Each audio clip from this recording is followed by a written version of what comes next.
Morning.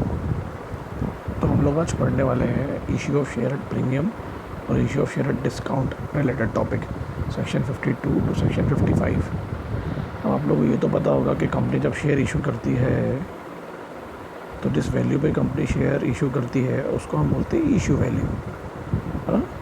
मगर जो company share certificate पे लिखी होती है हम उसको बोलते हैं फेस वैल्यू, ना, value which is written in on the face of share certificate. तो the question arise who decide the face value. Simple thought है, company decide the face value. It is up to 1 to 10 rupees of equity share holder. 1 रुपये से 10 रुपये तक की value decide की जाती है। फिर अगर कंपनी के शेयर्स की डिमांड बहुत ज़्यादा है तो फिर कंपनी अपने अपने तरीके से शेयर्स को इशू करती है, या डिमांड कम है या डिमांड ज़्यादा है। समझ में आया मैंने क्या बोला? बस वही पढ़ना है अपने को। 3 तरीके से हम लोग पढ़ने वाले हैं। अगर कंपनी की फेस वैल्यू और इशू वैल्यू सेम है तो इसको हम लोग बोलते हैं पार। पार मतलब इक्वल। अगर कंपनी की फेस वैल्यू उससे ज़्यादा उसकी क्या है, इशू वैल्यू है ना, तो हम इसको बोलेंगे प्रीमियम। ठीक है। और लास्ट वाला ले लेते हैं, अगर फेस वैल्यू ज़्यादा है और इशू वैल्यू कम है तो इसको हम बोलेंगे डिस्काउंट। समझ में आया क्या बोला मैंने आप लोगों को? 3 तरीके से शेयर को इशू किया जाता है ना। हम लोग पढ़ने वाले हैं फिलहाल यहाँ पर issue of share at premium. एक चीज़ तो आपको पता ही होगी, डिफरेंट तरीके से शेयर इशू करने के पीछे रीज़न ये भी है कि कंपनी जब शेयर इशू करती है तो शेयर्स की जो डिमांड है वो भी एक बहुत इंपॉर्टेंट फैक्टर रोल अदा करता है। या शेयर मार्केट का जो एक इंडेक्स है, जो नज़रिया है, उसके हिसाब से भी ये जो मार्केट का माहौल है, लोग कितना पैसा इन्वेस्ट करना चाहते हैं, लोग पैसा इन्वेस्ट करना चाहते हैं कि नहीं चाहते हैं, कंपनी की प्रीवियस सेल्स कितनी रही है, कंपनी के प्रीवियस प्रॉफिट कितने रहे हैं, हर हालात को देखने के बाद ये चीज़ें डिसाइड की जाती हैं। ठीक है। तो सिंपल है, अपन पढ़ने वाले प्रीमियम।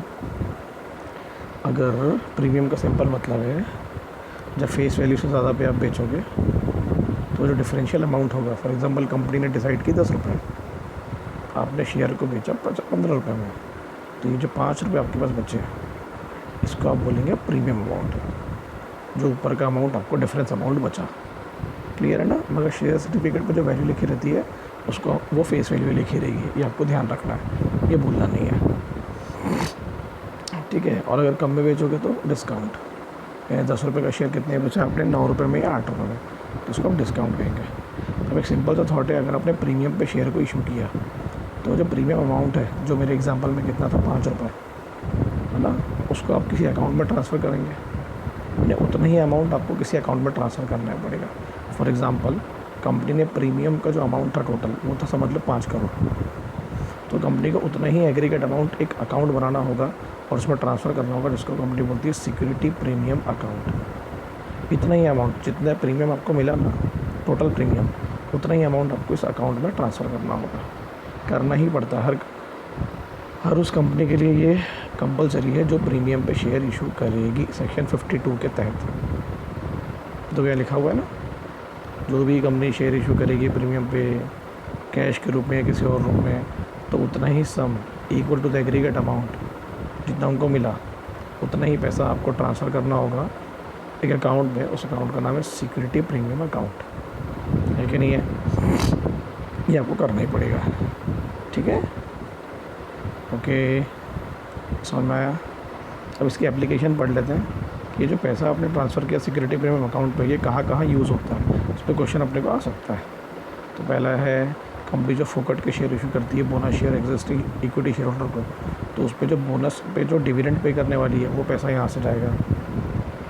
मीटिंग के जो प्रिलिमिनरी एक्सपेंसेस होते हैं, जैसे नोटिस भेजना है मेंबर्स को, लेटर्स भेजना है, जितने भी एक्सपेंसेस होंगे मीटिंग के, मीटिंग करने के पहले के, वो बियर करोगे आप यहाँ से, है ना। कमीशन पे करना, डिबेंचर और शेयर इशू करने पर 2.55% पढ़ा है मैंने आप लोगों को, है ना। डिस्काउंट अलाउड करना, शेयर डिबेंचर पर डिस्काउंट भी तो एक एक्सपेंस है, तो कहाँ से बियर करोगे? सिक्योरिटी प्रीमियम अकाउंट पर।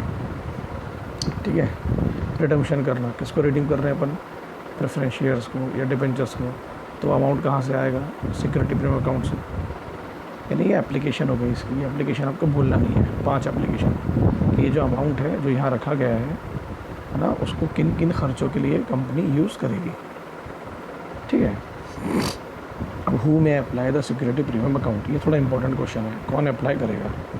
तो सिक्योरिटी प्रीमियम अकाउंट में बी अप्लाइड बाय, मतलब ये अकाउंट हर कंपनी को बनाने के लिए नहीं मिलता, ये ध्यान रखना। हर कंपनी एलिजिबल नहीं होती इस अकाउंट को बनाने के लिए।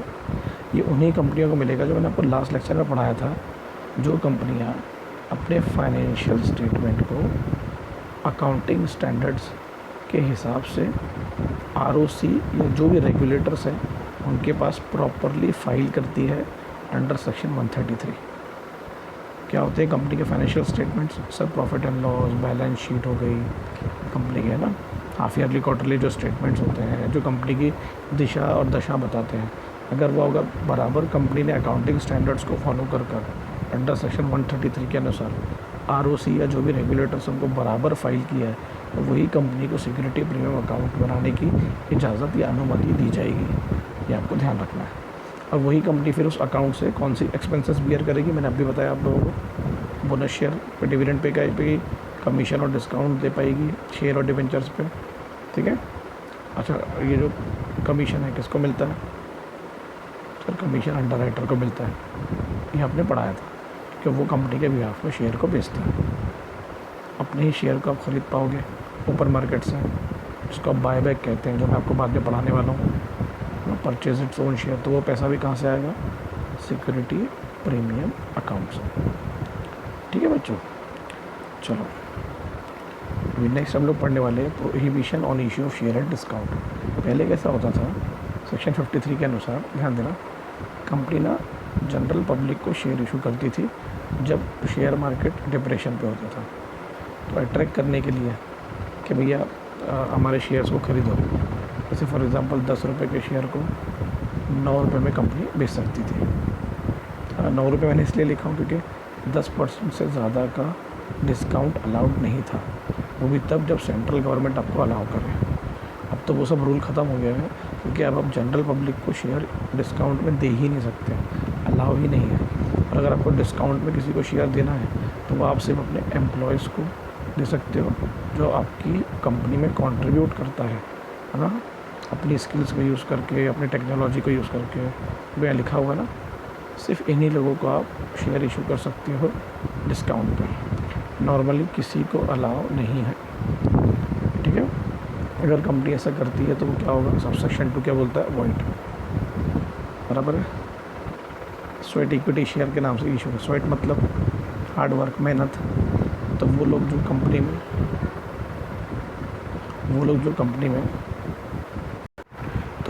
कंपनी में बहुत ज़्यादा मेहनत कर रहे हैं, जो डिज़र्व करते हैं कंपनी के शेयर्स को, कंपनी की ओनरशिप को, कंपनी उन लोगों को ये शेयर डिस्काउंट पे इशू कर सकती है। पर ध्यान रखना, वो जो एम्प्लॉयज़ है जिनको कंपनी ये शेयर इशू कर रही है, कंपनी उनसे पैसा नहीं लेती है। कंपनी उनसे उनकी सर्विसेज या स्किल या कोई भी कंट्रीब्यूशन जो कंपनी को बेनिफिट पहुंचाए वो लेगी, पैसा नहीं लेगी। ध्यान रखना, कैश नहीं लेगी। ठीक है। अब आ जाती है यहाँ नीचे, क्या बोलता है भाई ये नीचे वाला पोर्शन, अगर कंपनी को ये सब सेक्शन 1-2 को अगर छोड़ दे, क्योंकि उसमें तो अलाउ ही नहीं कर रहा है वो, तो अगर कंपनी डिस्काउंट पे देना चाहती है अपने शेयर्स किसको, क्रेडिटर्स को, ठीक है, कंपनी चाहती है कि जो डेट है वो कन्वर्ट हो जाए काय में, शेयर्स में, तो कंपनी को गाइडलाइंस और डायरेक्शंस फॉलो करने पड़ेंगे किसके, रिजर्व बैंक ऑफ इंडिया के और बैंकिंग रेगुलेशन एक्ट के अनुसार।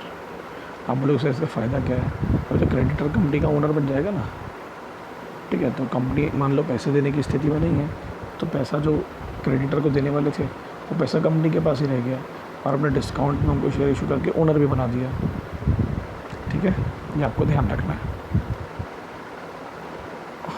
अब नीचे हम लोग पढ़ते हैं, अगर ऐसा कंपनी जो सबसेक्शन 1 और 2 फॉलो करने में कंपनी असफल होती है, कंपनी जनरल पब्लिक को इशू कर देती है, कंपनी स्वेट इक्विटी को डिस्काउंट पे नहीं देती है, तो अगर ऐसा अब कंपनी करती है, ये प्रोविजंस को कंप्लाइड नहीं करती है, देखो फाइन लिखा हुआ है ना, कंपनी को लाइबल टू पेनल्टी विच में extend to amount equal to the amount raise, जितना पैसा रेस करने वाले थे ना शेयर के थ्रू, है ना, उतना आपको लगेगा फाइन, या 5 lakh, which ever is less, या डेफिनेटली मान लो 1 करोड़ रुपये आपको डिस्काउंट में बचने वाले थे, 1 करोड़ रुपये आपने बचाने की कोशिश की, और डेफिनेटली 5 तो 5 लाख ही लगेगा, विच एवर इज लेस बोल रहा है ना।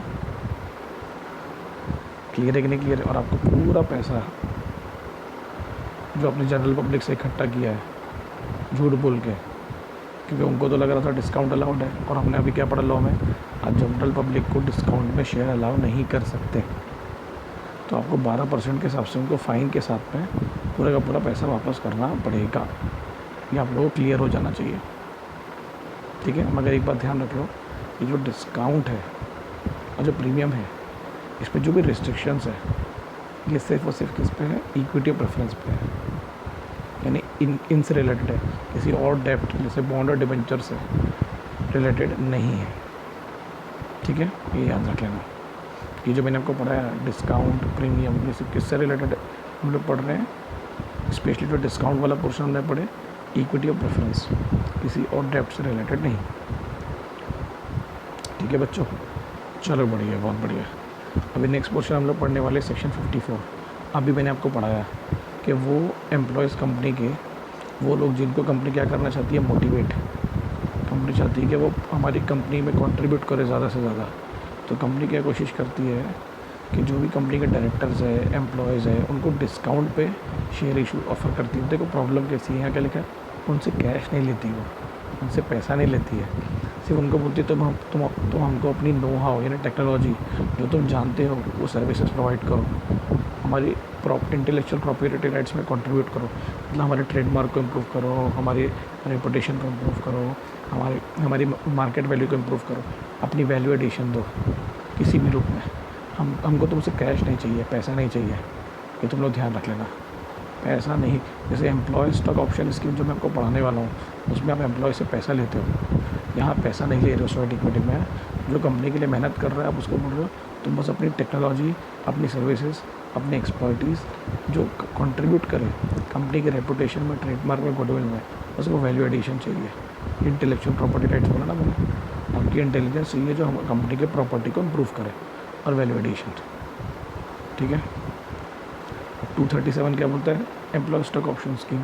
इसमें क्या था, कंपनी अपने एग्जिस्टिंग एम्प्लॉयज़ को, डायरेक्टर को और ऑफिसर को, चाहे वो होल्डिंग कंपनी के हो या सब्सिडरी कंपनी के हो, उनको वो शेयर ऑफ़र करती है, राइट टू परचेज़, है ना, एट ए प्री डिटरमाइंड प्राइस। क्या आप एक पहले से डिसाइड किए हुए प्राइस पर शेयर्स को खरीद लो। अरे मगर यहाँ वो खरीद रहे हैं ना, यहाँ वो खरीद नहीं रहे थे, यहाँ वो सिर्फ अपनी सर्विसेज दे रहे थे, तो ये दोनों में अंतर है, ध्यान देना। यहाँ कैश का कोई लेना देना नहीं था, यहाँ तो आपको ख़रीदना है, ठीक है।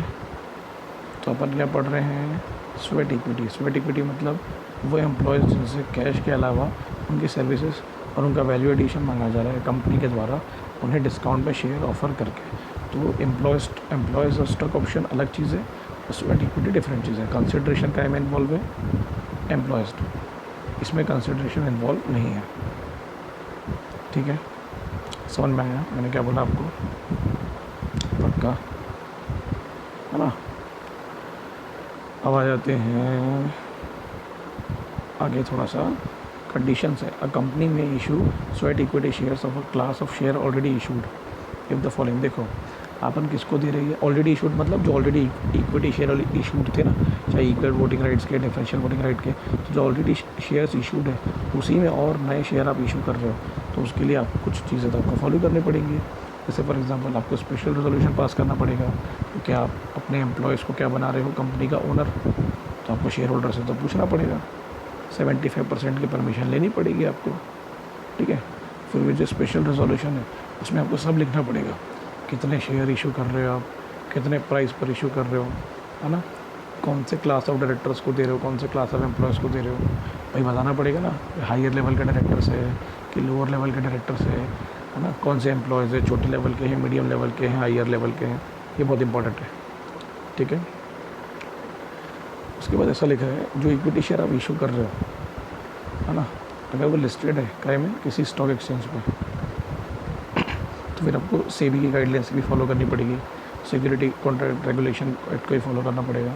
आप बोलोगे सर ऐसा क्यों बोल रहे हो, मैंने अभी बताना, जो ऑलरेडी इशू शेयर्स है, अगर उसी प्रकार के शेयर आप इशू कर रहे हैं और जो ऑलरेडी इशूड थे वो तो काय पे लिस्टेड थे, स्टॉक एक्सचेंज पे, तो आपको उन्हीं गाइडलाइंस को फॉलो करना पड़ेगा जो गाइडलाइंस आप पहले से फॉलो कर रहे थे और रूल 8 के हिसाब से। ठीक है, समझ में आया। और जो भी नॉर्मल रिस्ट्रिक्शंस और लिमिटेशंस इक्विटी शेयर को लगते हैं, वो सेम रिस्ट्रिक्शंस और लिमिटेशंस किसको लगेंगे, स्वेट इक्विटी को। अगर इनको डिविडेंड मिल रहा है तो इनको भी मिलेगा, मतलब ये ऑल आर इक्वल, तो पेरी पासो हैं एक दूसरे को। पेरी पासो का मतलब क्या होता है, एज सेम एज, मतलब जो बेनिफिट, जो लाइबिलिटीज़ एक नॉर्मल इक्विटी शेयर्स में, वही स्वेट इक्विटी में भी रहेगी, आपको ध्यान रखना। ठीक है, चलो ग्रेट। रूल 8 क्या कहता है, अभी एम्प्लॉय के बारे में मैंने आपको बताया था, यानी आप उन्हीं लोगों को शेयर ऑफ़र करोगे जो कंपनी में परमानेंट मेंबर एम्प्लॉय की तरह काम कर रहे हैं, या तो कंपनी में इंडिया के अंदर काम कर रहे हैं या इंडिया के बाहर, या कंपनी के डायरेक्टर हैं वो, ये कंपनी के फुल टाइम डायरेक्टर हैं, ये कंपनी के एम्प्लॉय हैं, है ना। ये कंपनी के डायरेक्टर हैं जो क्लॉज ए और क्लॉज बी में डिफाइन है। व्हाट इज़ क्लॉज ए और क्लॉज बी, ये तो है क्लॉज ए और ये क्लॉज ए, ये क्लॉज बी, बराबर है ना। अब या तो वो कंपनी की सब्सिडरी के एम्प्लॉय हैं या कंपनी की होल्डिंग के एम्प्लॉय हैं, चाहे वो कंपनी इंडिया के अंदर हो या इंडिया के बाहर, चलेगा, कोई तकलीफ़ नहीं है। ये सब एलिजिबल रहेंगे स्वेट इक्विटी शेयर के लिए। ठीक है, ये क्लॉज ए, ये क्लॉज बी, ओके पक्का। अब यहाँ पर दिया है वैल्यू एडिशन कि जब आप उनको बोल रहे हो कि भैया आप पैसे मत दो शेयर के, तो आप ऐसा क्या वैल्यू एड करने वाले हो, तो सिंपल है, ये हम आपसे सर्विसेज लेने वाले हैं। हम आपसे क्या लेने वाले, बेनिफिट, जो आप किसको देने वाले हो, कंपनी को, अपने एक्सपर्टीज़ के थ्रू, अपनी नो हाउ के थ्रू, है ना। आप कंपनी की इंटेलेक्चुअल प्रॉपर्टी राइट्स को इम्प्रूव करोगे, कंपनी का ट्रेडमार्क, कंपनी की रेपुटेशन। ठीक है, हमको आपसे कोई कंसिड्रेशन नहीं चाहिए। ठीक है, क्लियर है ना, पक्का समझ में आया। जो नॉर्मली हम किस में इंक्लूड करते हैं, क्लियर है कि नहीं क्लियर है। जैसे एम्प्लॉय स्टॉक ऑप्शन स्कीम में हम लोग आपसे पैसा लेते हैं, इसमें हम आपसे पैसा नहीं लेंगे। और जो आपको बेनिफिट मिलने, क्लियर हो ना, जो आपको बेनिफिट मिलने वाला है वो किस रूप में मिलेगा, डिविडेंड के रूप में। किस रूप में मिलेगा, डिविडेंड के रूप में। पक्का समझा, ओके ना। आपकी सैलरी से पैसा काटा जाएगा, समझ में आया कि नहीं, पक्का। इस पर क्वेश्चन आ सकता है स्वेट इक्विटी पे, ध्यान रखना, इसलिए अच्छे से पढ़ना सब। ओके बच्चों, चलो बाय।